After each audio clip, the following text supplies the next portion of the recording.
இன்னைக்கு இந்த ஃபேமஸான ஆக்டர் மிஸ்டர் முகுல் தேவ் இறந்து போனதாட்டு சோஷியல் மீடியாவில் ஒரு போஸ்ட் பார்த்தேன். நீங்களும் பார்த்துருப்பீங்கன்னு நினைக்கிறேன். பார்த்துருப்பீங்கன்னு நினைக்கிறேன். அவங்க வயசு வந்து 53 தான் சொன்னாங்க. இவன் தான் சோஷியல் மீடியாவில் போட்டிருந்தாங்க. ரைட், அதை விட்டுரும்.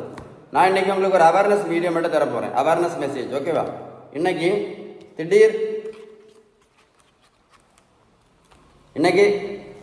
திடீர் எதிர்பாராத மரணம், அன்எக்ஸ்பெக்டட் டெத். திடீர் எதிர்பாராத மரணத்துக்கு இன்னைக்கு முக்கியமான காரணம் என்ன அப்படின்னு கேட்டிங்கன்னா, இன்சுலின் ரெசிஸ்டன்ஸ். என்னது? Insulin resistance. இந்த இன்சுலின் ரெசிஸ்டன்ஸ் என்ன பண்ணும் அப்படின்னா, நம்ம இரத்த குழாய்க்கு உள்பக்கத்தில் பாதிப்பு உண்டு பண்ணும். அதுக்கு பேர் தான் அத்தீரோஸ்க்ளீரோசிஸ். சரியா? இன்சுலின் ரெசிஸ்டன்ஸ்னால தான் இன்னைக்கு எதிர்பாராத மரணம். ஸோ இந்த இன்சுலின் ரெசிஸ்டன்ஸ் என்ன பண்ணுது அப்படின்னா, நம்ம இரத்த குழாய்க்கு உள்பக்கத்தில் பிளாக் உண்டு பண்ணுது. அதுக்கு பேர் தான் அத்தீரோஸ்க்ளீரோசிஸ். இந்த பிளாக் வந்துச்சுன்னா என்ன வரும்? ஆட்டோமேட்டிக்காக ஹார்ட் அட்டாக் வரும். ஹார்ட் அட்டாக் வந்துச்சுன்னா இன்னைக்கு நிறைய பேர் இறந்து போகிறத நீங்களே பார்த்துருப்பீங்க.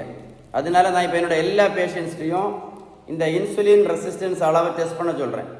இந்த இன்சுலின் ரெசிஸ்டன்ஸ் அளவை கண்டுபிடிக்கிறதுக்கு ஃபாஸ்டிங் இன்சுலின் அப்படின்னு ஒரு பிளட் டெஸ்ட் பண்ண சொல்கிறேன். எல்லாருக்கும் பண்ணி பார்த்துட்டீங்க அப்படின்னா இந்த இன்சுலின் ரெசிஸ்டன்ஸ் அளவை என்ன பண்ணிடலாம்?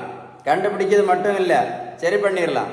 இந்த இன்சுலின் ரெசிஸ்டன்ஸை சரி பண்ணணும்னா ஒரே ஒரு வழி தான் இருக்குது. நீங்கள் நினைக்கிற மாதிரி 7 வழியெல்லாம் கிடையாது, ஒரு வழி தான் இருக்குது.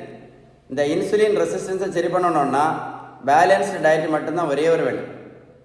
இந்த இன்சுலின் ரெசிஸ்டன்ஸை சரி பண்ணணும்னா ஒரே ஒரு வழி என்னது? பேலன்ஸ்டு டயட் மட்டும்தான். உங்களுக்கு பேலன்ஸ்டு டயட்டை பற்றி ஏதாவது உதவி தேவை இருந்தால் கண்டிப்பாக இந்த நம்பரை கண்டிப்பாக கால் பண்ணி பேசுங்க. எதை மறந்தாலும் நீங்கள் எதை வேணாலும் மறந்துடுங்க. எதை மறந்தாலும் இந்த இன்சுலின் ரெசிஸ்டன்ஸை டெஸ்ட் பண்ணுறதுக்கு ஃபாஸ்டிங் இன்சுலின் இந்த டெஸ்ட்டை வந்து உங்கள் ஃப்ரெண்ட்ஸுக்கு ஷேர் பண்ணி விடுங்க. யாருக்காவது பிரயோஜனமாக இருக்கும், யாருக்காவது யூஸ்ஃபுல்லாக இருக்கும். யாராவது டெஸ்ட் பண்ணி பார்ப்பாங்க இந்த வீடியோ பார்த்துட்டு, அதுக்காக ஷேர் பண்ணி விட்ருங்க. சரியா?